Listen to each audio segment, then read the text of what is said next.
Hello everyone. Today we'll be discussing new chapter that is redemption of debentures. In this particular video, we'll be discussing about the sinking fund method also in case of cumulative and the basic structure of redemption of debentures. Again, we have discussed this in class 12th also, like we have read this in class 12th also. There would be little new topic in it which I'll be highlighting. So let us start with the topic. What is redemption of debentures?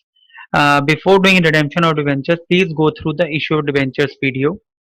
Now, what do you mean by redemption of debentures? Redemption of debenture means repayment of loan by the company to the debenture holders after the specified period of time. मतलब अगर मान लीजिए हम कहते हैं debenture is a kind of a loan which the company has taken.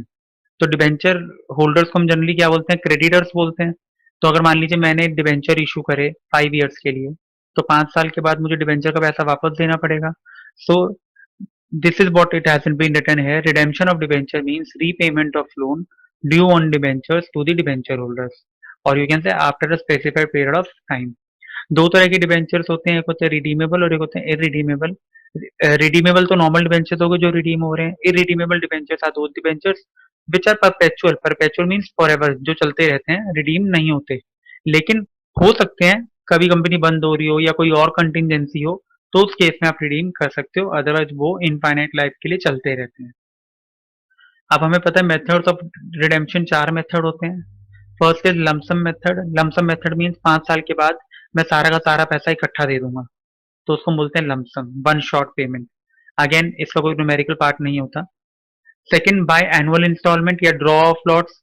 Annual instalment mean मैं कहता हूँ कि चलो मैं 5 लाख रुपए डिवेंचर से इशू रेज करे मैंने फंड, तो हर साल मैं 1-1 लाख रुपए पे कर दूंगा, तो that is known as annual. Regular intervals पर या एनुअली हम पेमेंट कर रहे हैं.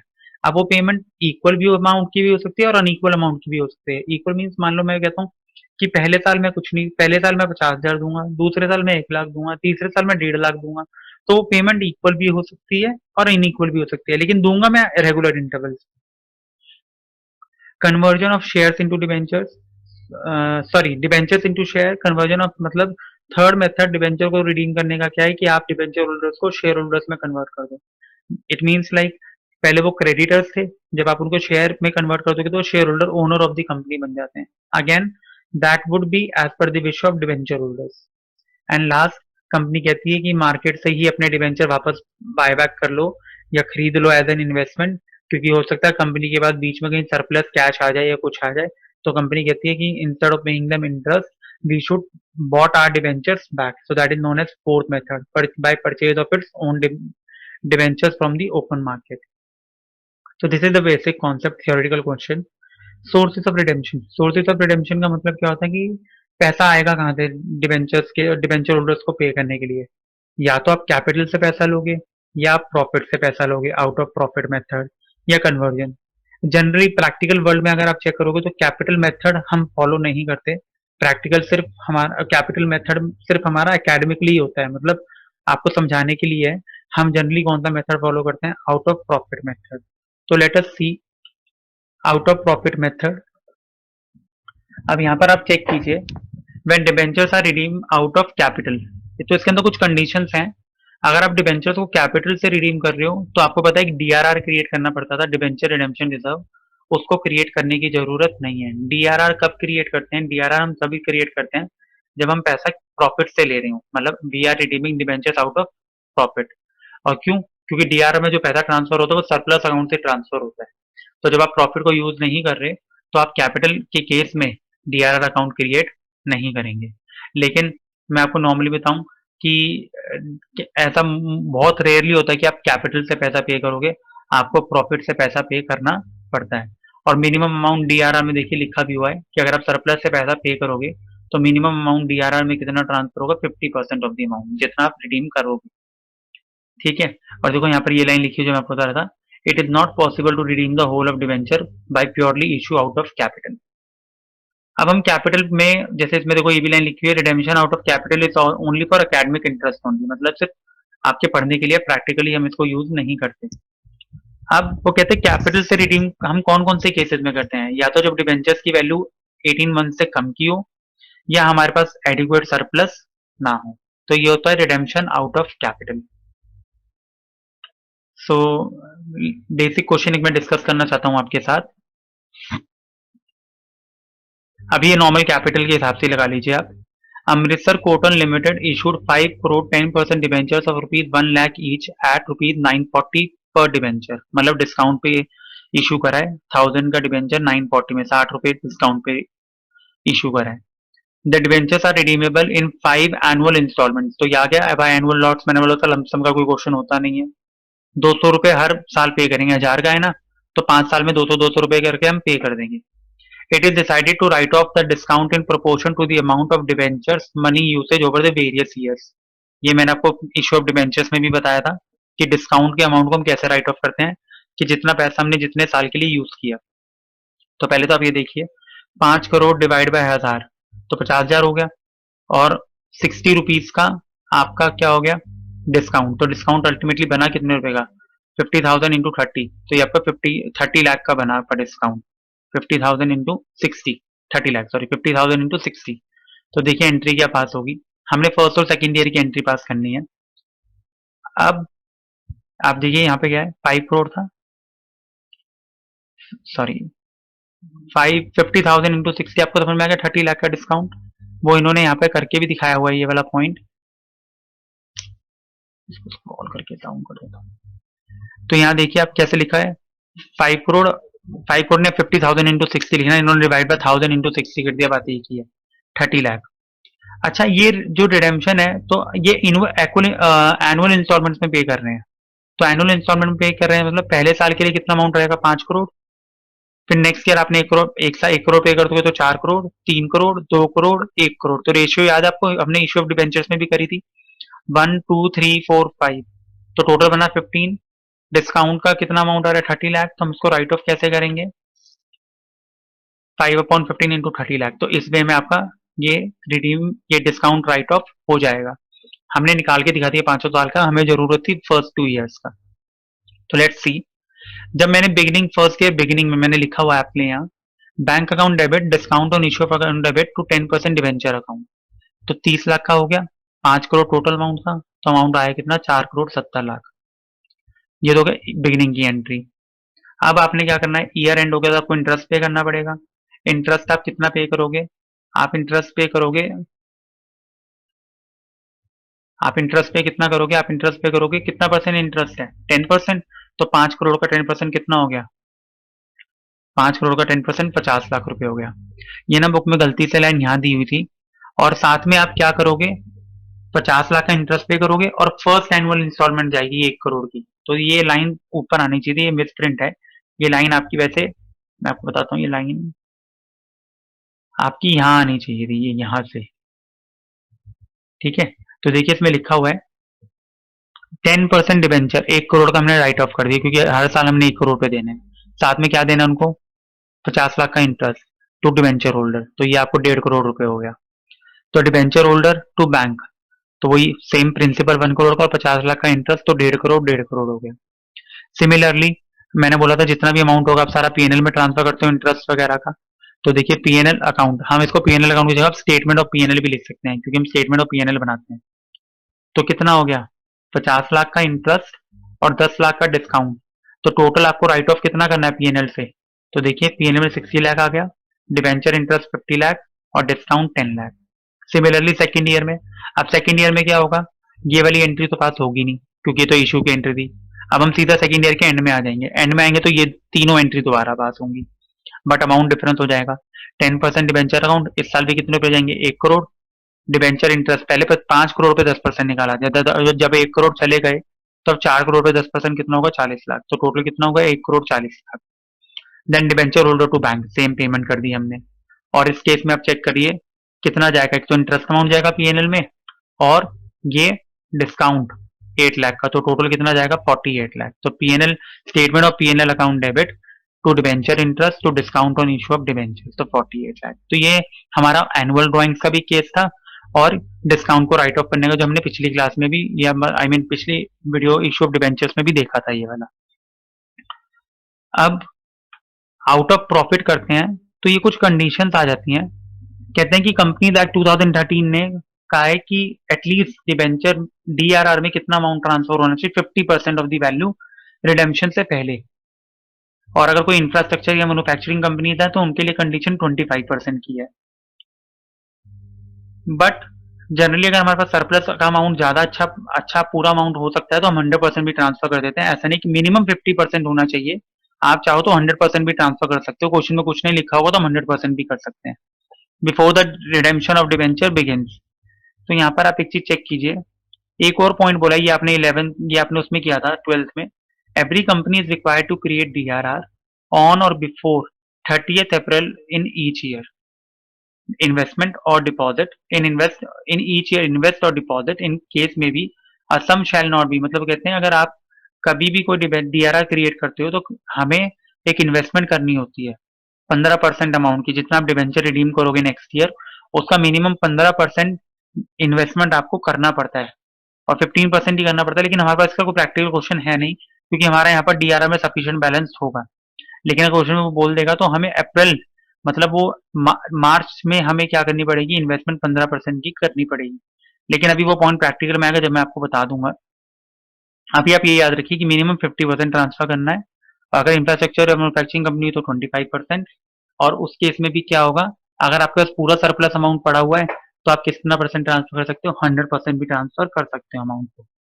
तो देखिए इसके ऊपर एक क्वेश्चन दिया हुआ है मैंने आपको यहाँ, ये रहा। क्योंकि रिडेम्पशन आउट ऑफ प्रॉफिट है तो DRR क्रिएट होगा। Jai Bhagwan Enterprises Limited has a balance of 4 lakh in P&L statement. The company decided to forego the payment of dividend. मतलब कहते हैं हम डिविडेंड नहीं दे रहे and instead utilize the profits to repay 12% 3,50,000 debentures on 30th June 2014.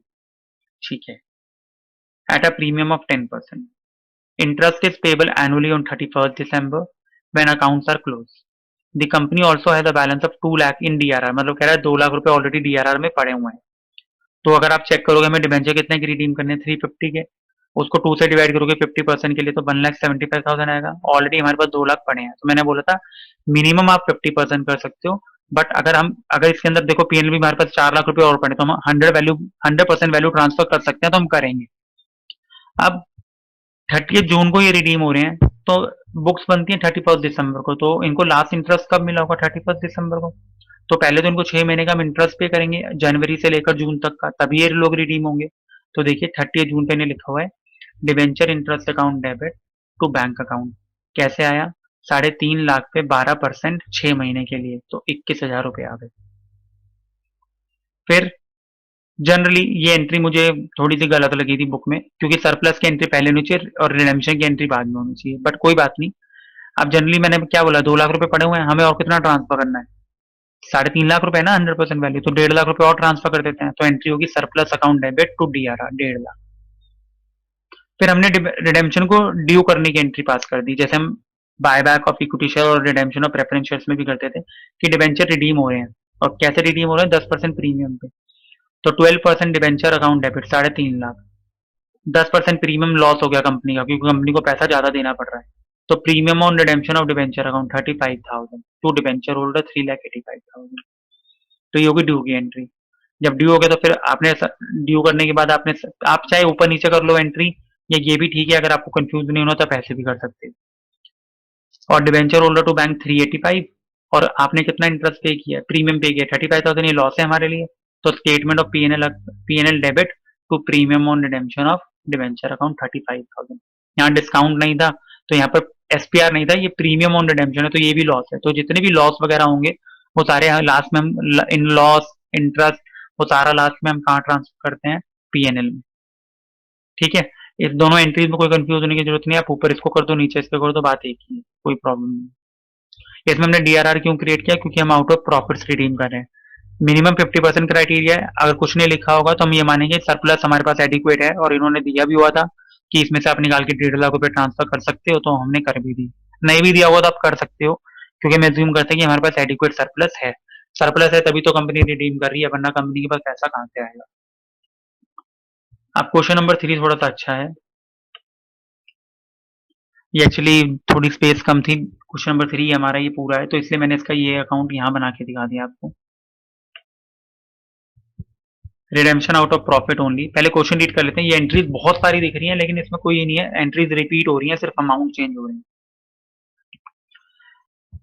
Ankit Limited issued 30 lakh rupees 30 lakh 8% debenture on 1st January 2010 at a discount of 10% but redeemable at a premium of 5%. तो ये हमने issue के time पर entry पास करी थी कि आप आज डिस्काउंट पे इशू कर रहे हो और प्रीमियम पे रिडीम कर रहे हो, तो दोनों केस में लॉस हो रहा है। The company at a discretion sorry at a premium of 5% at a discretion of the company at least 24 months after the issue, मतलब 24 महीने के बाद वो रिडीम हो सकते हैं। The company redeemed these debentures in 3 equal installments: 31st December 2012, 2013, 2014. Interest is paid annually on 31st December every year. Journalize the entry at the time of issue and redemption. Issue कब किया था हमने? 2010 में, 1 जनवरी 2010। तो इसका मतलब 2011 में रिडीम नहीं हो रहे, 2012 से उन्हें रिडीम शुरू हुआ और इक्वली कर रहे हैं। तो 30 लाख का इक्वल 3 इंस्टॉलमेंट में पे कर रहे हैं, तो हर साल की इंस्टॉलमेंट कितनी हो गई? 10 लाख रुपए। तो सबसे पहले तो अब ये चेक कीजिए, 30 लाख का 10% डिस्काउंट कितना होगा? 3 लाख रुपए। ये रहा 3 लाख रुपए। और आपने प्रीमियम 5% के लॉस पे करा तो 1.5 लाख रुपए का लॉस और हो गया। तो टोटल लॉस आपका कितने का हो गया? 4,50,000 का। क्योंकि याद है जब हमने इश्यू ऑफ डिबेंचर में एंट्री पास की थी क्वेश्चन में, हमने लिखा था कि bank account debit loss on issue of debenture account, उसमें डिस्काउंट का और प्रीमियम वाला अमाउंट हमने दोनों को प्लस कर दिया था, आई मीन डिस्काउंट और लॉस का। तो टोटल लॉस हमारा कितना हो रहा है? 450। तो हम इसको कैसे राइट ऑफ करेंगे? तो देखिए वो राइट ऑफ करने का ही टेबल मैंने ऊपर बनाया हुआ था। पहले साल आपके पास ये रहेगा, दूसरे साल आपके पास ये रहेगा, क्योंकि रिडीम आपका कहां से होना शुरू हो रहा है? 3rd ईयर से। तो पहले पूरे साल आपका 30 लाख रहा, दूसरे साल आपने रिडीम नहीं करा, आपने तीसरे साल लास्ट में रिडीम किया है, तो पूरे साल तक आपने कितना पैसा यूज किया होगा? 30 लाख रुपए। फिर 10 लाख की पेमेंट चलेगी, फिर 10 लाख की पेमेंट चलेगी, और ये 5th ईयर के एंड डे पर ये भी हम पे कर देंगे। तो रेशियो कैसे आई? 1 2 3 3 3। तो टोटल कितना बना? 12। लॉस अभी मैंने आपको बताया, टोटल लॉस कितना हमारा? 450। तो हमने इस रेशियो में डिवाइड कर दिया। तो देखो पहले 3 साल का लॉस कितना है? 1,12,500। आई think the point is clear. तो पहले आप चेक कीजिए, जनवरी 1 2010 को क्या एंट्री होगी? देखो वो ये एंट्री हो गई, बैंक अकाउंट डेबिट 30 लाख का 10% डिस्काउंट पे दिया, 27 लाख रुपए। याद है उसमें मैंने आपको बताया था डिस्काउंट को अलग से ले सकते हो और लॉस को अलग से ले सकते हो, लेकिन हमें यहाँ साफ दिख रहा है कितने का लॉस हो रहा है? 450। तो 450 ये हमारे को इशू के टाइम पे पता लग गया कि डिस्काउंट पे दे रहे हैं, प्रीमियम पे रिडीम होगा तो ये हमारा लॉस होना ही होना है, तो इसलिए मैंने इसको डेबिट कर दिया। तो 8% डिवेंचर अकाउंट 30 लाख के थे, प्रीमियम ऑन रिडेम्पशन कितना है? 1.5 लाख। तो 1.5 लाख आ गया। ये हो गई इशू की एंट्री। इंटरेस्ट कब पे करना है? 31 दिसंबर को, तो कर दीजिए। Debenture interest account debit to bank account 30 lakh का 8% कितना हो गया? 2,40,000। फिर ईयर कंप्लीट हो रहा है, क्योंकि रिडेम्पशन इस टाइम पे नहीं हो रही, तो रिडेम्पशन इस टाइम पर नहीं हो रही, तो पहले हम पीएनएल में ट्रांसफर कर देते हैं। पीएनएल में क्या ट्रांसफर होगा? एक तो इंटरेस्ट और एक जो आपका लॉस राइट ऑफ होता है। तो लॉस पहले साल का कितना राइट ऑफ था? 1,12,500।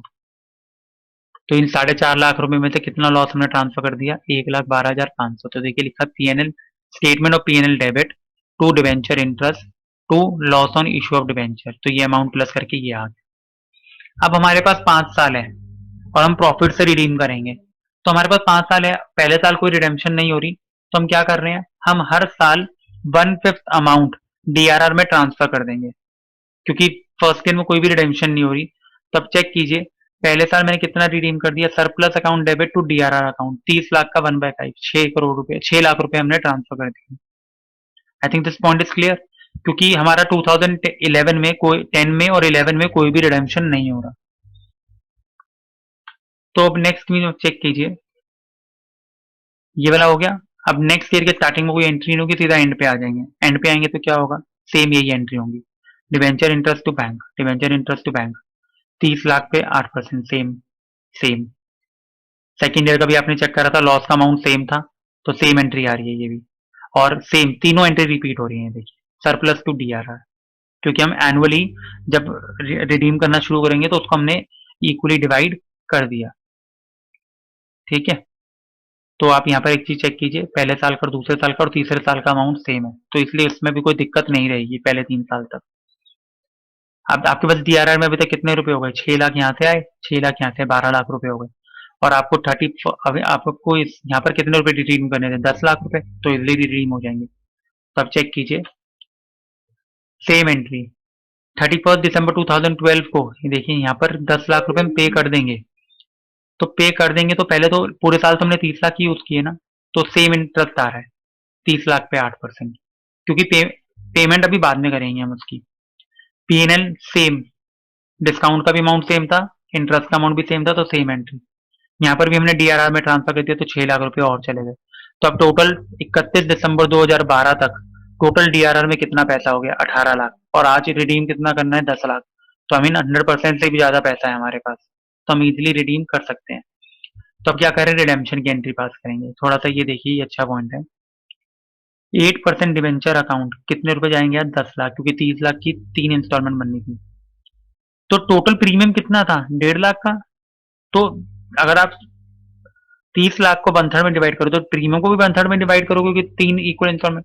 Premium on redemption of debenture account 50,000, to debenture holder 10,50,000, फिर debenture holder to bank payment की एंट्री हो गई। I think the point is clear. अब ये वाली एंट्री अब नेक्स्ट 2 ईयर तक सेम रहेगी, क्योंकि हर साल 10 लाख रुपए जाएंगे, मतलब 1/3 पोर्शन जाएगा, तो प्रीमियम का भी 1/3 पोर्शन जाएगा। अब नेक्स्ट ईयर में हम आ गए 2013 में। अब यहाँ पर पहले हम इंटरेस्ट की एंट्री पास करेंगे, जैसे और ईयर्स में कर रहे थे, लेकिन अब की बार इंटरेस्ट चेंज हो जाएगा। पहले 30 लाख था, 10 लाख हमने पिछली बार पे कर दिया था, तो अब 20 लाख पे 8%, तो 160 आ गए। और आप चेक कीजिए फोर्थ ईयर का लॉस कितना राइट ऑफ करना है, 75,000। तो आप यहाँ चेक कीजिए, इस एंट्री में क्या लिखा है इन्होंने, to debenture interest 160, loss on issued 75,000। तो इस ईयर में कितना राइट ऑफ हो रहा है, 235। फिर आपको पता है सरप्लस टू डीआरआर ट्रांसफर करते हैं, तो 6 लाख रुपए और हो गए। पहले कितने हो गए थे, 18 लाख। 18 लाख में से 6 लाख रुपए और आ गए, तो 24 लाख। 24 में तो 10 तो हमने यहाँ रिडीम ही कर दिए थे, तो अभी भी हम 10 और भेज रहे हैं, तो अभी भी हमारे पास एक्स्ट्रा कितना पड़ा, 14 लाख रुपए। 14 लाख में तो 10 लाख रुपए देने हैं, तो इसलिए हमने 6 लाख रुपए ट्रांसफर कर दिए। और फिर वही एंट्री, सेम ये वाली एंट्री आ गई, तो वो एंट्री ये सेम रहेंगी, क्योंकि नेक्स्ट ईयर भी वो रिडीम हो रहा था। 10,50,000, 10,50,000, और पेमेंट की एंट्री हो गई। अब लास्ट ईयर पे आ गए, सेम एंट्री होंगी लास्ट ईयर में। पहले इंटरेस्ट देंगे, लेकिन अब की बार पैसा बचा ही कितना, 10 लाख, 8% पे, तो 80,000 रुपए। और आपने चेक किया था लॉस लास्ट ईयर का कितना राइट ऑफ करना था, 37,500। तो एंट्री सेम हो रही है, सिर्फ अमाउंट चेंज हो रहा है, 37, तो ये आ गया। फिर आप यहीं से चेक कर लीजिए, आपने ये वाली एंट्री कर दी। फिर अब लास्ट ईयर में आप क्या करोगे, सरप्लस टू डीआरआर 6 लाख रुपए आपने ट्रांसफर किए, जैसे 5 साल में डिवाइड कर रहे हैं हम उसको। ये एंट्री सेम होगी और ये एंट्री सेम होगी, तो देखिए 3 एंट्री बाद में दोबारा सेम होंगी। सरप्लस टू डीआरआर 6 लाख रुपए, then 8% debenture premium to debenture holder पे कर दिया, डिवेंचर होल्डर टू बैंक ये पे कर दिया। अच्छा, अब टोटल डीआरआर में आप हर साल 6-6 लाख रुपए डाले जा रहे हो, तो अब टोटल डीआरआर में कितने रुपए हुए, 30 लाख। ये एक रिजर्व क्रिएट करते हैं, इसका मतलब ये नहीं हम इसमें से पे करते हैं, रिजर्व बनाते हैं कि कल को हमारे पास पैसा नहीं हुआ तो डीआरआर में सफिशिएंट पैसा हम पे कर दें। अगर क्वेश्चन में कभी भी नहीं लिखा होगा कि आपने डीआरआर से पैसा निकाला, तो डीआरआर में टोटल कितने रुपए हुए, 30 लाख रुपए। तो आपने वो डीआरआर से किस में ट्रांसफर कर दिया, जनरल रिजर्व। ये लास्ट में एंट्री होगी कि डीआरआर का सारा पैसा आप किस में ट्रांसफर कर दोगे, जनरल रिजर्व में। तो ये लास्ट ईयर में एक नई एंट्री आ जाती है, DRR account debit to general reserve, 30 lakh, 30 lakh. I hope the point is clear till now. Now we are starting with the main topic of today's video, that is your sinking fund method. Please remember, क्योंकि बच्चों को ये याद नहीं रहता, sinking fund method और debenture redemption fund, एक sinking fund और डिबेंचर रिडेम्पशन फंड एक ही चीज होती है। क्योंकि आई हैव नोटेड कि मैं बोलता हूँ कि डिबेंचर रिडेम्पशन फंड बनाकर दिखाओ, तो बच्चे को पता ही नहीं होता, बट वो सिंकिंग फंड से पहचान लेता है। तो सिंकिंग फंड कुछ नहीं होता, सिंकिंग फंड देखिए लिखा हुआ है, a sinking fund may be defined as a fund created by an appropriation of certain profits and investment of the same for redemption of debentures। मतलब मेरे को पता है कि मुझे डिबेंचर रिडीम करने हैं, तो मैं एक अलग से एक सिंकिंग फंड बना देता हूँ, और जैसे जैसे इन्वेस्टमेंट से कोई पैसा आता है या कोई प्रॉफिट होता है, तो उससे मैं वो अमाउंट ट्रांसफर करके किसमें ट्रांसफर कर देता हूँ, सिंकिंग फंड के अंदर, या डिबेंचर रिडेम्पशन फंड के नाम से अकाउंट बना देता हूँ। तो इसमें एक कंडीशन होती है कि जब आप फंड बना रहे हो, तो मान लो मैंने बोल दिया कि भाई मुझे डिबेंचर रिडीम करने हैं, तो डिबेंचर रिडीम करने हैं, तो मैंने एक फंड बना लिया। तो फंड बनाने का फायदा क्या है, आप उसके साथ एक इन्वेस्टमेंट भी करते हो कि ये फंड बनाया मैंने कंपनी के अंदर, और इस फंड से मैंने एक इन्वेस्टमेंट क्रिएट करी जिसमें मुझे इंटरेस्ट मिलेगा, तो उसको हम बोलते हैं डिबेंचर रिडेम्पशन फंड इन्वेस्टमेंट और सिंकिंग फंड इन्वेस्टमेंट अकाउंट। तो वो आएगा भी, मैं डिस्कस करूंगा। उससे पहले आज जो मैं डिस्कस कर रहा हूँ, ये दो तरीके के दे रखे हैं, एक होता है क्यूमुलेटिव सिंकिंग फंड और एक होता है non cumulative sinking fund. Cumulative sinking fund का मतलब क्या होता है, जैसे मैं हर साल कहता हूँ कि 2-2 लाख रुपए डालूंगा फंड के अंदर, और जैसे 2 लाख रुपए डालूंगा तो मैंने कहा जैसे तुम फंड क्रिएट करोगे तो आपको साथ साथ इन्वेस्टमेंट लेनी पड़ेगी। मतलब मैं वो फंड का पैसा यही निकाल के किसमें ट्रांसफर कर दूंगा, इन्वेस्टमेंट में, मैं बैंक में डाल दूंगा कि बैंक तुम पकड़ो, और अपने यहाँ पर एक फंड दिखा दूंगा कि मैंने एक फंड किया हुआ है, एक इन्वेस्टमेंट की हुई है। तो उससे उस पर मुझे क्या आएगा, इंटरेस्ट। तो क्यूमुलेटिव का मतलब क्या है, साल भर साल मैं उस पर अमाउंट डालता रहूंगा और उस पर मुझे रेगुलरली इंटरेस्ट मिलता जाएगा, और वो इंटरेस्ट भी रेगुलरली क्या होता रहेगा, उसमें इंटरेस्ट भी क्यूमुलेट होता रहेगा। क्यूमुलेट मतलब हर साल उसमें एड ऑन होता रहेगा। नॉन क्यूमुलेटिव में कुछ नहीं है। तो नॉन क्यूमुलेटिव में मतलब क्या होता है, सीधा हमने फंड क्रिएट किया और पेमेंट कर दी। इसको आपको अगर समझना है तो बेस्ट वे है, जो भी मैं क्वेश्चन एक्सप्लेन करूंगा उससे आपको समझ में आ जाएगा। Cumulative sinking fund very important topic. ये थ्योरी आप पढ़ लीजिएगा, क्योंकि जब मैं आपको प्रैक्टिकल्स का समझा दूंगा तो आपको वैसे समझ में आ जाएगी इसकी थ्योरी। इसमें बस थोड़ी सी दिक्कत ये है कि इसका क्वेश्चन इस पेज पे और वो बाकी नेक्स्ट पेज पे, बट कोई बात नहीं, मैं आपको एक्सप्लेन कर देता हूँ। A company issued 10,000 8% debentures of rupees 100 each at par on 1st January 2012, redeemable on 31st December 2015। तो ईयर हमारे कौन से हो गए, 12-13, सॉरी 12-13-14 और 15, 4 साल के लिए हो गए बेसिकली, क्योंकि 1st जनवरी से 31st दिसंबर है। The company decided to invest money outside the business to provide funds for redemption. वही वाला पॉइंट आ गया। The outside investments were made at 5% मिलेगा, जो मैं कह रहा था एक फंड बनाऊंगा, उसमें मैं साथ ही साथ एक इन्वेस्टमेंट भी क्रिएट करूंगा जिसमें मुझे क्या इंटरेस्ट मिलेगा, 5% का। ऑन 31st December 2015 जो मेरी सारी इन्वेस्टमेंट में मैंने आज तक पैसा इकट्ठा किया वो मैंने बेच दी 7,25,000 की, और उस पैसे से मैंने क्या रिडीम कर लिए, 8% डिवेंचर। ये पॉइंट है, the sinking fund value of ₹1 at 5%, 5% interest for 4 years is 0.302012। ये एक्चुअली ये प्रेजेंट वैल्यू होती है। प्रेजेंट वैल्यू का मतलब क्या हो गया कि ₹1 की वैल्यू, जैसे 5 साल के 4 साल के बाद ₹1 की वैल्यू जो होगी वो कितने रुपए हो जाएगी, 0.23। मतलब आज जो ₹1 की वैल्यू है वो 4 साल के बाद वो कितने के रुपए, अगर आप चेक करें तो 23 पैसे के आसपास की वैल्यू रह जाएगी। बिकॉज आपको पता है जो ₹500 की वैल्यू आज है वो ₹500 वैल्यू 5 साल के बाद नहीं रहेगी। 5 साल के बाद हो सकता है, भाई हमारे टाइम पर ₹100 बहुत ज्यादा होते थे, आज के टाइम पर वही ₹500 ने जगह ले ली। तो इस तरीके से आपको बताता है, ये वैल्यू आपको गिवन हो, क्योंकि इतना अमाउंट मैं डेली हर ईयर ट्रांसफर करूंगा प्रेजेंट वैल्यू के हिसाब से। ये आपको जब 3rd ईयर में आप फाइनेंशियल मैनेजमेंट टॉपिक लेंगे आपको ज्यादा क्लियर होगा। इसका सिंपल ये मतलब होता है कि अगर मैं 5% पे इसको इंटरेस्ट को इन्वेस्ट करता रहूंगा तो मेरे को ईयर के एंड में अप्रोक्सीमेटली उतना, 4 साल के बाद उतना पैसा मिल जाएगा 5% के हिसाब से, कि मेरे डिबेंचर रिडीम हो। थोड़ा बहुत ऊपर नीचे हो सकता है। तो देखिए हमें क्या बनाना है, 8% डिबेंचर अकाउंट, ये तो बहुत ही सिंपल होता है। सिंकिंग फंड अकाउंट जिसका दूसरा नाम क्या होता है, debenture redemption fund. Sinking fund investment account जिसका दूसरा नाम क्या होता है, debenture redemption fund investment account. और जो अगर पॉइंट्स में आ रहा हो तो कह रहे हैं राउंड ऑफ कर देना आप। चलो शुरू करें क्वेश्चन। कितने डिवेंचर है हमारे पास, ₹10,000। 10,000 डिवेंचर है और ₹100 की वैल्यू है। तो सबसे पहले आप चेक कीजिए हर साल मुझे कितना अमाउंट अप्रोप्रिएट करना है। डिवेंचर की वैल्यू थी कितनी, थोड़ा बड़ा कर देता हूँ।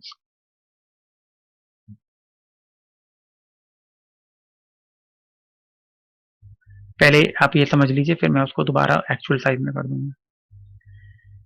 Amount due on redemption into sinking fund value, कितने रुपए रिडीम करने हमने, 10 लाख, और प्रेजेंट वैल्यू क्या है, 0.23012। तो इसको मल्टीप्लाई कर, मतलब मुझे हर साल फंड में कितनी वैल्यू डालनी पड़ेगी, 2,30,120। ठीक है। अच्छा, इसमें डिबेंचर अकाउंट तो बहुत ही सिंपल है। आपने क्या करा, डिबेंचर इशू करे तो आपने पहली एंट्री क्या पास करी कि बैंक अकाउंट डेबिट, इशू के टाइम पर bank account debit to 8% debenture account. तो डिबेंचर वहां क्रेडिट हो रहा था तो यहाँ पर आ गया बाय बैंक 10 लाख रुपीज। तो इसके अंदर अब आपने कुछ नहीं करना, पहले साल debenture balance CD carry forward किया, balance BD balance CD balance BD balance CD balance BD, और यहाँ पर क्या होगा, टू डिवेंचर होल्डर। क्यों?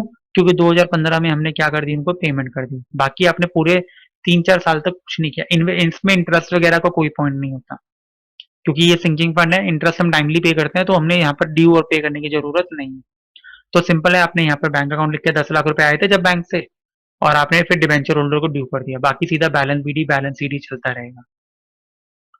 मेन अकाउंट आ जाता है ये वाला। देखो मैंने एक लिखा हुआ है यहाँ पर सिंकिंग फंड को डिबेंचर रिडेम्पशन फंड, सॉरी मैं लिखना भूल गया, फंड डिबेंचर रिडेम्पशन अकाउंट, और यहाँ पर सिंकिंग फंड इन्वेस्टमेंट को लिखा हुआ है debenture redemption fund investment account. ये दोनों अकाउंट सेम सेम चलते हैं, इसकी सबसे बड़ी एडवांटेज यही है। अब यहाँ पर आप एक चीज चेक कीजिए, मुझे हर साल अमाउंट कितना ट्रांसफर करना है, इतना। एक फंड बनाया मैंने, तो मैंने लिख दिया कहां से लूंगा पैसा, सरप्लस से। तो 1 जनवरी 2012 पहले दिन ही मुझे कितना अमाउंट ट्रांसफर करने का, 2,30,120। तो जिस दिन मैंने ये ट्रांसफर ये करा, तो ये बैलेंस सीडी बच गया आपका 2,30,120। तो ईयर के जब आपने ट्रांसफर कर दिया, तो आपको इन्वेस्टमेंट भी करनी पड़ेगी। तो इन्वेस्टमेंट देखिए आपने क्या पास करी, टू बैंक अकाउंट। ये देखो फंड में जितना पैसा पड़ा था ईयर एंड में आपने वो इन्वेस्टमेंट कर दी, ईयर के एंड में करोगे आप इन्वेस्टमेंट। तो ये कितना आ गया, 2,30,120, क्योंकि पहले साल आपको कोई इंटरेस्ट इसमें नहीं मिलेगा इन्वेस्टमेंट पे। सेकेंड ईयर में आप चेक कीजिए,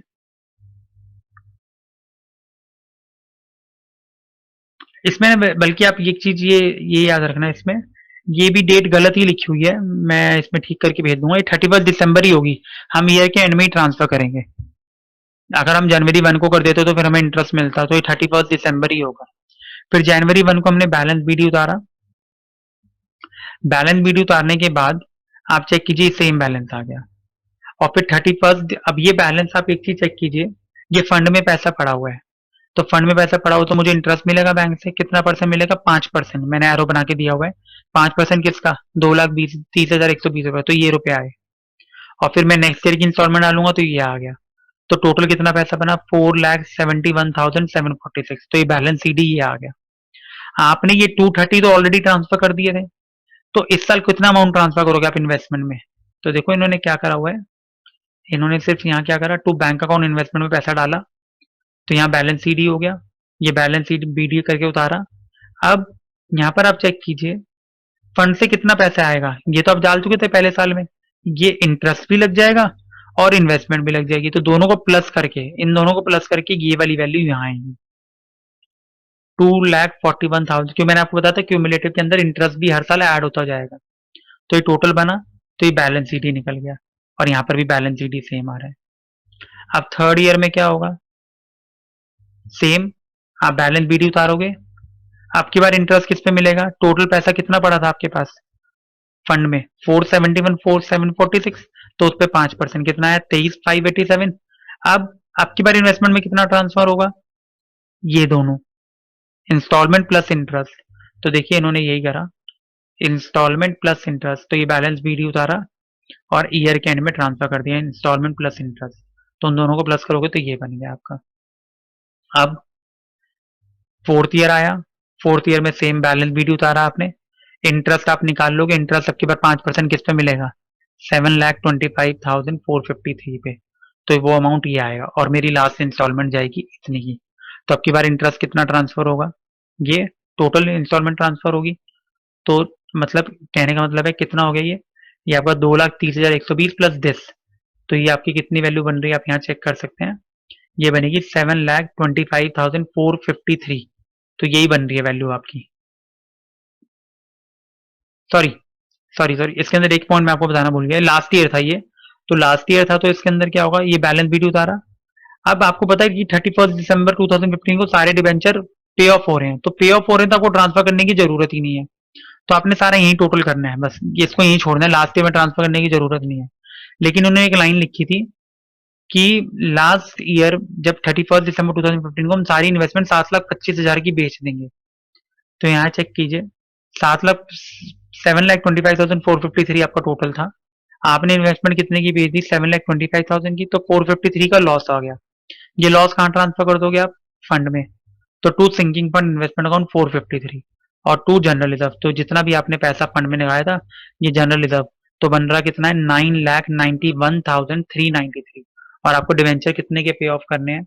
10 लाख रुपए के। तो अप्रोक्सीमेटली आपका कितना रुपया आ गया? अप्रोक्सीमेटली आपका रुपया 10 लाख पे करने के हिसाब से आपको 9,91,393 मिल चुके हैं। तो एक ये बेनिफिशियल पॉइंट होता है कि जिसके बिहाफ पर आप डिबेंचर को इजीली पे कर सकते हो। अगर आप ये चेक करोगे कि 2,30,120 है, इसको 4 से मल्टीप्लाई करोगे क्योंकि आपने 4 इंस्टॉलमेंट दी है, तो इसका अमाउंट 9,20,480 बनेगा। जबकि इंटरेस्ट के साथ हमारे को कितना बन रहा है? 9,91,000। तो 70,000 का हमने इस इन्वेस्टमेंट पे over the period of time gain भी करा। तो ये कंपनी क्यों क्रिएट करती है कि चलो अब 10 लाख के डिबेंचर पे करने हैं तो 9,91,000 अप्रोक्सीमेटली पैसा तो यहीं पे आ जाएगा। ऐसा नहीं है कि लॉस ही आएगा। इस केस में लॉस आ रहा है, अगर वो प्रॉफिट होता तो वो प्रॉफिट यहाँ आ जाता। मान लो वो कहता कि 7,25 मैं 7,30 पे बेच रहा हूँ, तो मान लो ये 7,30,000 यहाँ था, तो 4,900 समथिंग यहाँ अमाउंट प्रॉफिट में आता, तो वो प्रॉफिट होता, तो वो आपका यहाँ पर आ जाता। फिर जैसे यहाँ पर टू सिंकिंग फंड इन्वेस्टमेंट आ रहा है तो वो यहाँ आ जाएगा। एक चीज बस वो मैं आपको दोबारा बता दूं कि लास्ट ईयर में आप फंड से पैसा इन्वेस्टमेंट में ट्रांसफर नहीं करेंगे क्योंकि लास्ट ईयर में इन्वेस्टमेंट सोल्ड हो जाती है। I hope the concept is clear and before, अब क्योंकि नेक्स्ट वीडियो में हम इसका नॉन क्यूमुलेटिव वाला पार्ट डिस्कस करेंगे, तो प्लीज अगर इसका कोई भी इशू हो तो you can ask me. And the topic is very important, ये क्वेश्चन बहुत इंपॉर्टेंट था क्योंकि सिंकिंग फंड मेथड जनरली वो पूछते हैं, डिवेंचर बेसिक पॉइंट होता है और ये दोनों अकाउंट साथ साथ चलते हैं। ठीक है, so we wait for the next video. Thank you very much.